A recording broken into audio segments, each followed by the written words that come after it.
Hello everyone, welcome to the PowerPlay channel. My name is Robert Ris, international master from the Netherlands, and I'm replacing Danny as at the moment he's very busy. He asked me to record a video for his channel, and I would like to make use of the opportunity to offer you a nice calculation exercise from a recently played game in the World Senior Teams Championship in Italy. A game between English Grandmaster John Nunn against Anatoly Pfizer. And in the current position, we are on move 40. John Nunn played here the move rook to b6, and it looks like white has a nice grip on the position. Beautiful bishop on e5, also the queen on d7 is doing pretty well, keeping an eye on the rook on e8 as well as the pawn on g7. But at the moment black has everything defended, and he should try to remain patient. Everything is under control. So for instance, a move like rook e7, questioning the queen, would be a good possibility for black. But that was not played. And on move 40, Anatoly Pfizer came up with a very nice counter idea himself. But the question is whether it's good or not. Black played here the move knight to e3. Very aggressive move. Try to understand what is the idea of black's knight move to e3. Give you a little bit of time here to think what could be the best option for white. How to deal with that knight move. Can you simply take it? Or is there a possibility for yourself? Can you simply ignore the opponent's threat? These kind of considerations you have always to think of when deciding on accepting the piece sacrifice or not. Well, if you would take the knight on e3, f takes e3, there is queen takes c2, check. That was the point, of course, opening up the diagonal for the queen, and the white king is simply unable to escape from the checks, because if you go to h3, there is queen f5. Once again, it's check. It's very important to keep giving checks, because if the checks are over, white is of course about to deliver checkmate. If you would decide to try to approach the queen, you're not able to get out of the check. The queen is always able to give checks on the light squares, or possibly if you go to the f-file, there will be at some point a rook check on f8. But let's get back. Obviously, white is not forced to take the knight. What is a better option here? What are the alternatives? And hopefully you find the same move as played in the game by John Nunn, as he played here bishop takes g7. Very nice possibility, which is incredibly strong, with the point, of course, that if you would take with the queen on g7, there is just queen takes e8, and it's just an exchange up. There are no longer any good checks. So taking the bishop is not so great. But you have to consider more possibilities, of course. As for instance, always look at checks. Also, very important rule in the calculation process. Knight g4 is a very important move. Where do you go with the king? Have you seen this move? Well, if you would go to g2 with your king, there is queen e4 check, and this is bad news, as there are suddenly quite a number of checks coming up. And well, if you go to h3, then there is also knight takes f2 with check. Looks like the king side will be opened after king g2. There is queen e4 as well. You may take the knight once again, but after queen takes c2, there are just too many checks. Looks like it's going to be a perpetual check anyway. So after knight g4, the key move here is king g1, and black has no longer any checks. Looks like the bishop is able to just move away on the next move. Let's go back, because Anatoly Pfizer came up with a remarkable idea. And of course, he's a very strong player, two-time champion of both France as his native country, the Soviet Union. After bishop takes g7, he came up with this resource of going back with the king to g8. Looks like that's not doing much, but keep in mind that the knight still cannot be taken. After f takes e3, there is queen takes c2 with a perpetual check. So white shouldn't do that, but what should white do? Well, looks like everything is fine here for white. He has just won a pawn, and it's a big pawn, yeah, because it opened up black's king's position. But here John Nunn made a huge mistake, and that gave away his entire advantage. But let's have a look why. Because he played here the move bishop g4, probably the most natural move on the board. Just make sure the bishop will never ever be hanging, counterattacking the knight on e3. Looks really strong. But first of all, if you would go to e5 with the bishop, well, there would be knight to g4, forking the king and bishop. So that's not a good idea, obviously.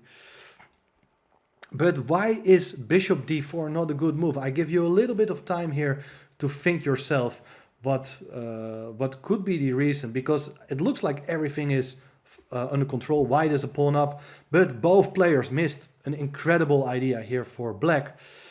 Weiser played the move knight g4, and after the move king g1, the checks are over and white has a very stable advantage, and he went on to convert his material plus very convincingly. But instead of knight g4, he could have played here the move knight to f1. Remarkable move, because it looks as if that knight check is not leading anywhere.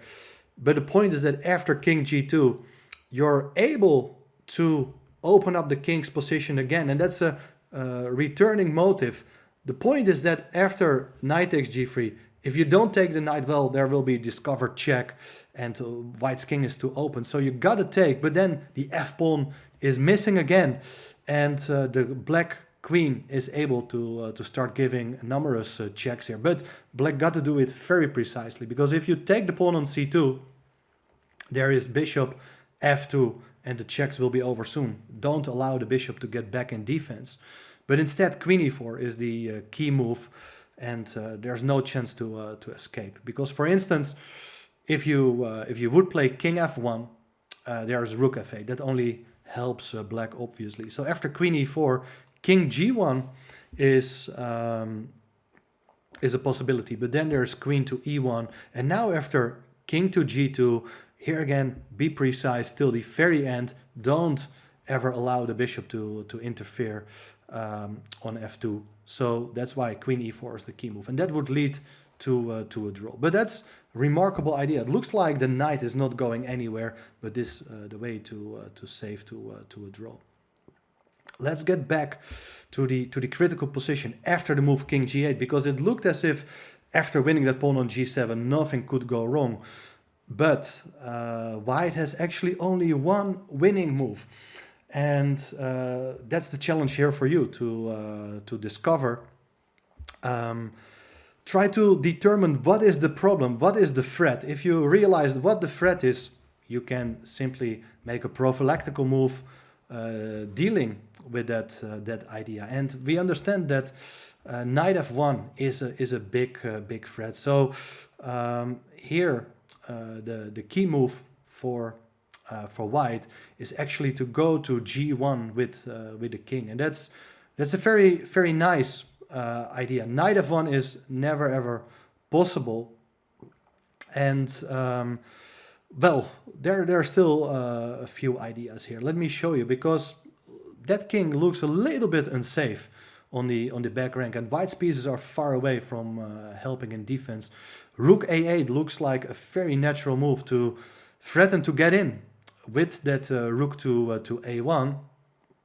And here again, a prophylactical move is probably the best thing to do here. Don't be too greedy, because if you think, well, it's only one check, I'm just going to take the pawn on e6, threatening the queen with the idea that if black captures on g7, queens will be exchanged, and at the end the knight on e3 will be hanging. But here, the key move is to play not queen f5. Queen f5 looks like you're setting up a defense, pinning that rook on e6. But there's a simple way to exchange pieces with rook e8. And after the exchange of rooks, white is just getting a winning queen endgame. But the key move here for black is queen g4 instead.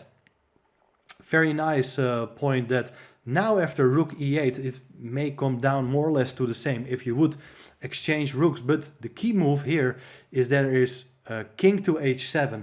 Had the black queen been on f5 like in the previous line, then white could have taken on f5 with check, followed by taking the rook. But that's not possible. That's why the queen should go to g4. That's of course very important. Whenever you have an idea, try to compare both your moves. Now the problem is that the simplifications are simply not possible, as after queen takes g4, there is rook a1 check. Very important intermediate move, as otherwise you would lose the rook on a8. But now, after king to h2, we solve the problem of the knight by recapturing with check. And after king g2, there is king takes g7. And, well, it's still an interesting endgame, but obviously black is no longer losing this endgame. So, very interesting line. Instead of queen takes g4, probably rook takes a8 is the best move. Sacrificing the queen with the point to play bishop d4 next, setting up a threat of making an X-ray attack on the queen. For instance, if you move the knight, there is a rook a7. So instead of doing that, you gotta move the queen. But now, let's say after a move like rook h8, king g6, bishop takes e3. White is probably a bit better, but probably not completely winning. So very important, instead of taking the pawn, just deal with the threat here. Once again, prophylactical move is what you have to do. And very nice idea. You can play here the move c4, opening up the diagonal for the bishop. So the rook is unable to attack the white king. And, well, this is basically game over. If you do take the bishop, you can take on e6 with check. And it's a double attack, as the knight is hanging as well. After king h8, there is queen takes e3, and it's game over. If you would take the pawn on c4, looks like a natural move to stop the problems. But then there is a rook takes e6. Now it's a good move. The black knight is no longer a dangerous piece for the white king. The point is that after queen takes g7, we have queen takes d5.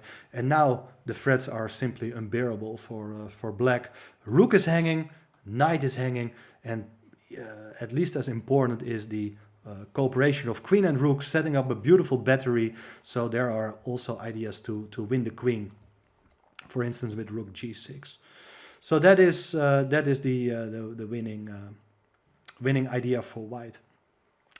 Well, hope you liked this combination. I thought it was quite a remarkable idea with this knight jump to e3 and with a lot of tactics. And once you think that you have a counter trick with a move like bishop g7, well, you're not there yet. Always be alert for possible counter ideas for the opponent. Did you like this example?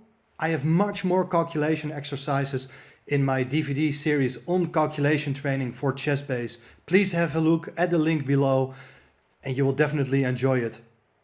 Hope you liked this video, and don't forget to subscribe to the PowerPlay channel. Thanks for watching this video. Soon Danny will be back. Bye bye.